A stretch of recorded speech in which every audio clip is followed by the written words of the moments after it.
घनश्याम जी, गुरुग्राम से। राधे राधे महाराज जी। महाराज जी, गोस्वामी तुलसीदास जी महाराज जी लिखते हैं कि बने तो रघुबर ते बने, बिगड़े तो भरपूर, तुलसी औरन ते बने, ता बनी पे दूर।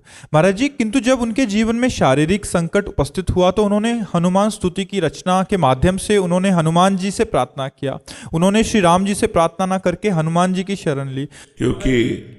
क्योंकि राम जी तक बात पहुंचाने वाले हनुमान जी ही तो हैं।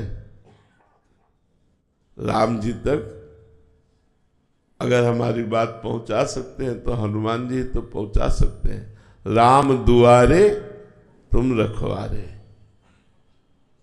बिना इनकी आज्ञा के न तुम्हारी बात जा सकती है और न तुम जा सकते हो। अगर भगवान का प्रेम भी चाहिए तो हनुमान जी की कृपा से मिलता है। राम रसायन तुम्हारे पाशा। तो हनुमान जी और राम जी तो अभिन्न है। सेवक और स्वामी अभेद होता है। तस्मित तज्जने भेदाभावात्। तो हनुमान जी की उपासना या हनुमान जी की आराधना या हनुमान जी से मांगना मतलब राम जी से मांगना है, उसमें कोई भेद नहीं है। किसका प्रश्न था? उसमें कोई भेद नहीं है। तस्मित जने भेदाभावात्। आप हमसे बोलो या इनसे बोलो, बात एक ही होगी, लेकिन हमारी तक बात पहुंचाने के लिए इनको बात बोलनी होगी।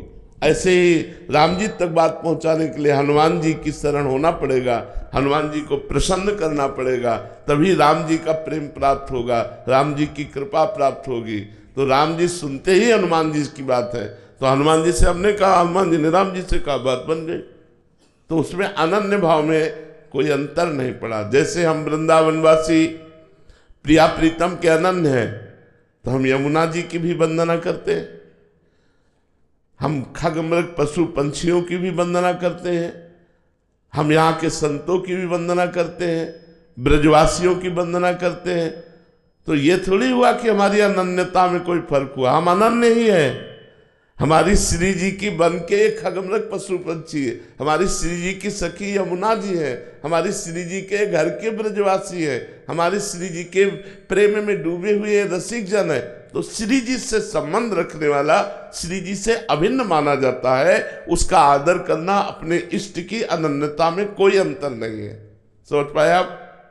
पूनम जी, राधे राधे महाराज जी। महाराज जी, आपके श्रीमुख से हम ये श्रवण करते हैं कि अपवित्र अवस्था में माला अथवा मंत्र अनुष्ठान नहीं करना चाहिए, तथापि व्यवहार में हम देखते हैं कि अनेक साधक निरंतर प्राय संपूर्ण दिवस माला जप करते रहते हैं। ऐसी स्थिति में वे पवित्रता के नियमों का पालन कैसे करते हैं?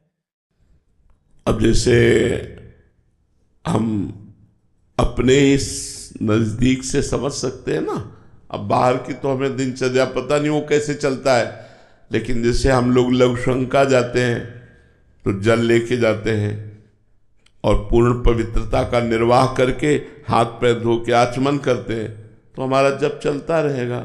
शौच गए तो राधा वल्लभ श्री हरिवंश नाम जपने लगे और उतने ही वस्त्र में गए जितने वस्त्र हम धोएंगे। शौच के बाद धोकर स्नान करके धुले हुए वस्त्र, पवित्र वस्त्र पहनेंगे, या फिर एक ही वस्त्र पर जाएंगे शौच और स्नान करके भी। हर समय हम लोग पवित्र रहते हैं, पवित्रता का निर्वाह करते हैं, तो हर समय माला जप करते रहते हैं, उसमें क्या परेशानी है? अब आप शौचालय गए और आपके वस्त्र पवित्र हैं तो आप नहीं जप सकते। आप खड़े खड़े लघु शंका कर रहे हैं, आपके पैरों में छिट्टियां पड़ रही हैं, आप मंत्र जप नहीं कर सकते। लेकिन जो साधक है साधना में लगे, हर मिनट पवित्र रहते हैं। जब शौचालय जाते हैं तो मौन होकर भगवान का स्मरण करते हुए शौच क्रिया आदि करके, स्नान आदि से निवृत्त होकर आचमन करके फिर अपने माला में चल, तो उसमें कोई परेशानी नहीं हर समय माला चलाना।